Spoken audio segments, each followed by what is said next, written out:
La famille, bonjour à tous, j'espère que vous allez bien. Donc les gars, on se retrouve aujourd'hui pour débriefer ce match de la 4e journée de la Liga. Victoire du Real Madrid contre le Betis. Je rappelle que c'est le Betis de Séville qui s'est déplacé au Santiago Bernabéu pour cette 4e journée. Et c'est une victoire 2-1 du Real Madrid, but de Vinicius et but de Rodrigo. Les Brésiliens, ils sont chauds en ce moment. Et on va revenir sur tout ça en détail. Donc déjà, pour commencer les gars, je vais commencer par notre défense et ensuite notre milieu et je finirai par notre attaque. Pour la défense, clairement, je vais pas vous mentir, la défense centrale a fait le taf.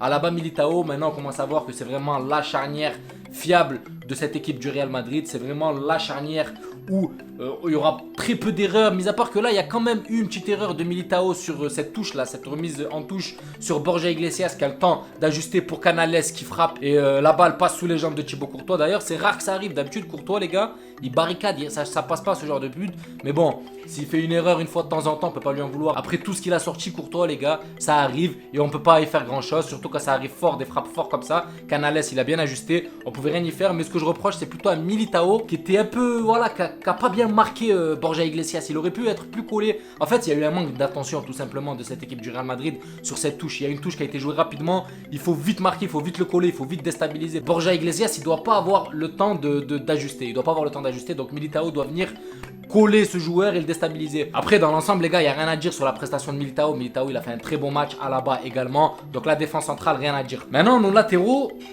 j'ai des choses à leur reprocher. Pourquoi? Parce que nos latéraux, ils manquent de spontanéité. Ils manquent Ils vont pas vers l'avant en fait. Ils se contentent vraiment de leur rôle de latéraux. Alaba, quand il joue latéral, il le fait très bien. Il ramène de la spontanéité. Il ramène de la vitesse devant. Il ramène du jeu. Il fait des dédoublements. Voilà, il y a de l'activité. Mendy, il a fait un petit peu en deuxième mi-temps. Et Carvajal, inexistant. Aucun dédoublement. Aucune volonté d'aller vers l'avant. Il a fait une fois, il est tombé, faute, il est revenu, on l'a plus revu. Donc pour moi, voilà, je leur reproche ça à nos latéraux. Il faut vraiment qu'ils font preuve de spontanéité, qu'ils font preuve d'initiative et qu'ils aillent un peu vers l'avant. Qu'ils font un dédoublement, qui ramène un peu de spontanéité, qui ramène un peu de surnombre vers l'avant. Parce que si nos latéraux, il reste que latéraux, les gars, comment on va aller bousculer une équipe?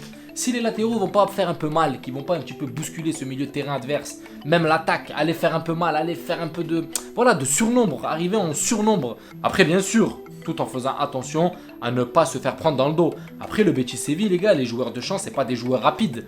Voilà, les joueurs qu'ils avaient sur les côtés, c'est pas des joueurs qui sont extrêmement rapides. Donc, ça laissait des opportunités à Carvajal, à Mendy, de dédoubler, d'accélérer, d'apporter un peu de surnombre devant. Ils ne l'ont pas fait. Ils étaient inexistants.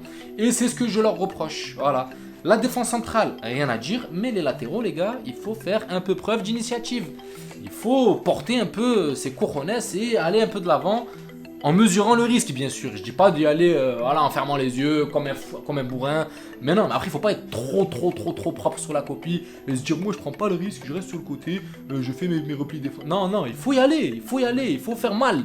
Voilà, regardez le Bayern, Alphonso Davies, le mec, il arrête pas, il fait mal, ça laisse pas le temps à l'équipe adverse de respirer. Et c'est ce qu'on veut. Voilà, clairement, c'est ce qu'on veut. Mendy, il pourrait le faire. Il pourrait provoquer parce qu'il a cette vitesse-là, mais il le fait pas. Il a peur, il a sur son poste. Après, je dis pas, les mecs défensivement sont forts, hein, mais il n'y a aucun apport offensif. Et je leur reproche clairement. Maintenant, on va passer à notre milieu de terrain. Modric, une copie moyenne, mais je vais pas lui en vouloir. Modric, les gars, vous savez pourquoi? 36 ans, 37 dans quelques jours. Il te fait une bonne prestation contre l'Espagnol. Il t'en fait une un peu moyenne contre le Betis. Tu vas pas le tailler les gars, voilà, il faut être logique et rationnel. Modric, s'il t'en fait une bien, une mauvaise, et encore, je dis pas une mauvaise parce que il était largement dans la moyenne.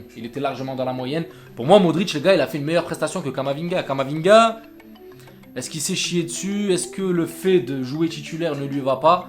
Je sais pas, mais en tout cas, je le préfère largement en super sub, les gars. Je vais pas le mentir, hein. Je le préfère largement en remplaçant de luxe. Camavinga, le rôle de remplaçant de luxe lui va bien, on l'a vu contre l'Espagnol, il est rentré, il a apporté fraîcheur, spontanéité, cassé les lignes avec ses accélérations, il faisait mal à l'équipe adverse. Mais là, en tant que titulaire, des déchets techniques, des pertes de balles, des passes approximatives, je ne l'ai pas trouvé vraiment à la hauteur de mes espérances, à la hauteur de ce qu'il nous a montré sur les matchs précédents, je ne l'ai pas trouvé à la hauteur, je ne vais pas lui tomber dessus, mais peut mieux faire, et pour moi... il n'est pas encore totalement prêt pour faire un match en tant que titulaire. Pour moi, le titulaire indiscutable, voilà, il y a Modric, il y a Kroos, il y a Valverde qui, au lieu de jouer ailier droit, pourrait jouer le milieu de terrain parce que Rodrigo a fait le taf en tant qu'ailier droit. Donc, Kamavinga, mitigé. Maintenant, Tchouaméni, les gars, notre Tchouaméni de compète, notre Français qui représente bien la France, qui fait du sale, qui fait du très très haut niveau, les gars. Tchouaméni, s'il continue comme ça, il va tuer le game. Il va tuer le game à son poste. Il est en train de nous faire zapper Casemiro. C'est 3e performance de classe. Homme du match et c'est totalement mérité. Il a un volume de jeu au milieu de terrain, les gars. C'est impressionnant. C'est impressionnant. Et j'espère qu'il va rester à ce niveau-là. J'espère qu'il va être épargné des blessures. Parce que là, il est en train d'emmagasiner un haut level de confiance. Carlito, il est en train de lui montrer qu'il a sa totale confiance en le laissant titulaire sur 3 matchs d'affilée. Et il a notre confiance à nous aussi, les gars. Moi, je ne veux pas vous mentir. Hein. Le premier, je l'ai dit dans une ancienne vidéo, j'avais peur. J'avais peur pour moi. Voilà, il y avait Casemiro qui devait transmettre un petit peu à cette jeunesse du milieu de terrain. Mais là, il est parti un peu précipité. Casemiro, on s'y attendait pas. Et Tchouaméni, il arrive à nous le faire zapper. En tout cas, s'il continue comme ça, sur la durée. Après, le premier test, là, ça a été le premier test en Liga. Betis de Séville. Maintenant, on va voir contre le Celtic en Ligue des Champions. Est-ce que ce stress va être contenu ou est-ce qu'il y aura un excès de stress qui va lui faire n'importe quoi? J'attends de voir mardi en Ligue des Champions et là, on pourra vraiment dire que Tchouaméni est en totale confiance. Mais là, sur cette prestation, les gars, rien à dire. Très très peu de déchets, très peu d'erreurs, un gros volume de jeu, dépasse bien dans les pieds, il casse les lignes, il fait mal, il bouscule. Dans la récupération de balles, il est là.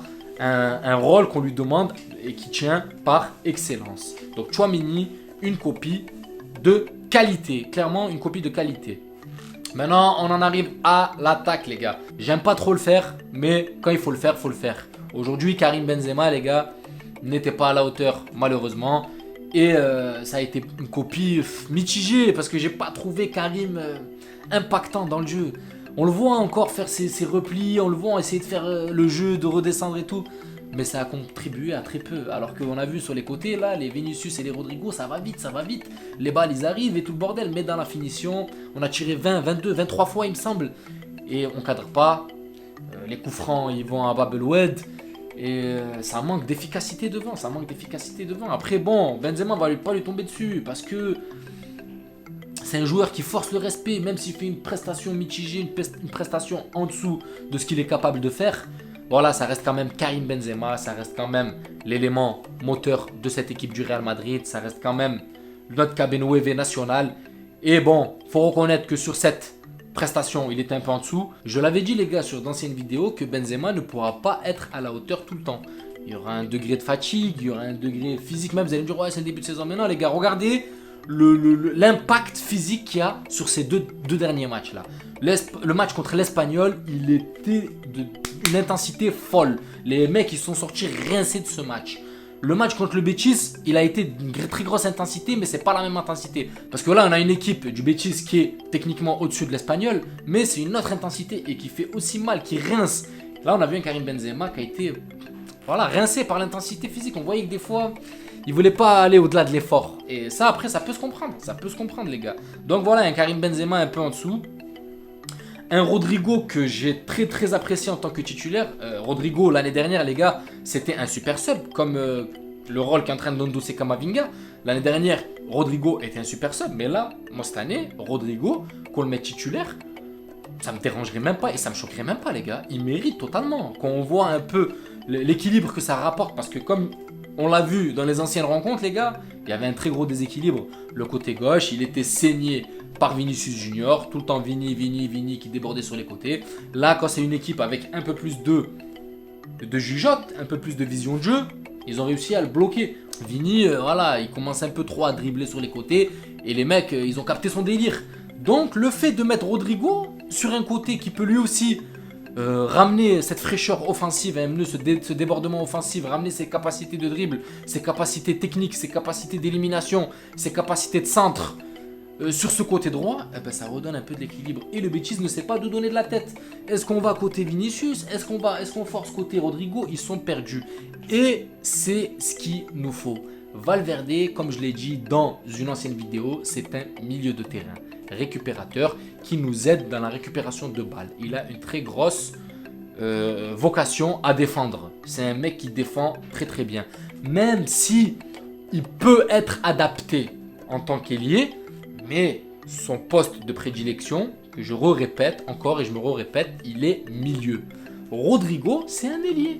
Rodrigo, on l'a vu que c'est un ailier. On a vu qu'il fait mal. Valverde n'a pas cette finesse technique. Valverde, il est un peu bourrin. Il va courir, il va essayer de centrer. Il n'a pas un peu cette justesse technique qu'a Rodrigo.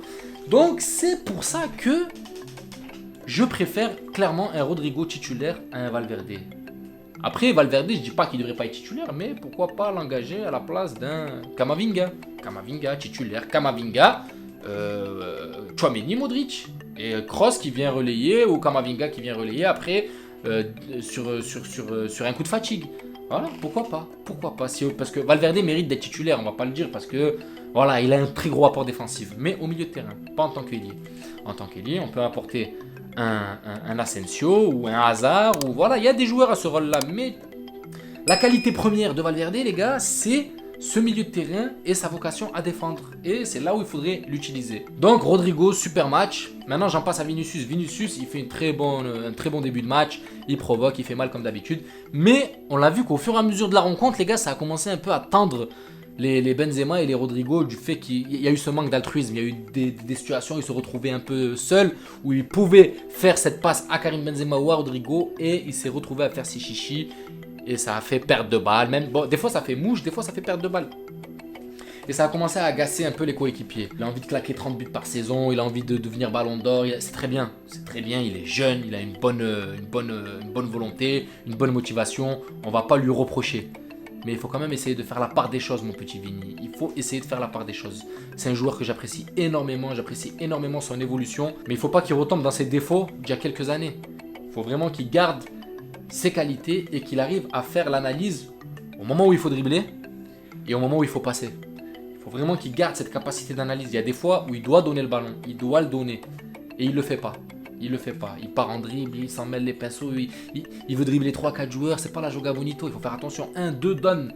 1-2 donne. Voilà.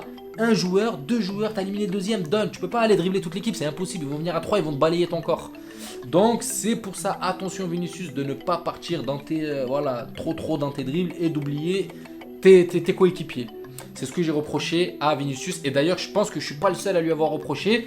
Et je pense que Carlo Ancelotti a dû lui envoyer une petite soufflante à la mi-temps, parce qu'au deuxième mi-temps, il s'est clairement calmé. Et ça l'a un petit peu bridé. On l'a moins essayé de percer un peu cette défense. Et beaucoup plus en passe. Mais ça l'a bridé, ça l'a calmé. Est-ce que moralement, ça lui a mis un petit coup? Je sais pas. Mais on a moins vu Vinicius en deuxième mi-temps. Donc voilà les amis, ce que je retiens de ce match, c'est qu'on prend les 3 points, c'est que l'équipe est en totale confiance, on part sur 4 matchs sans défaite, et là on est prêt, c'est une très bonne répétition pour la Champions League. Je rappelle, mardi contre le Celtic, premier match de Ligue des Champions du Real Madrid, et voilà, c'est là vraiment le vrai test, voir si tous ces joueurs qui se sont un peu montrés au top sur les 4 premiers matchs, est-ce que le fait d'être en Ligue des Champions ne va pas intensifier leur stress. J'ai hâte de voir ça. Voilà la famille, j'espère que la vidéo vous a plu. N'hésitez pas à vous abonner et à liker, ça donnera de la force à la chaîne. Et je vous dis à la prochaine vidéo et prenez soin de vous bien sûr. Ciao la famille.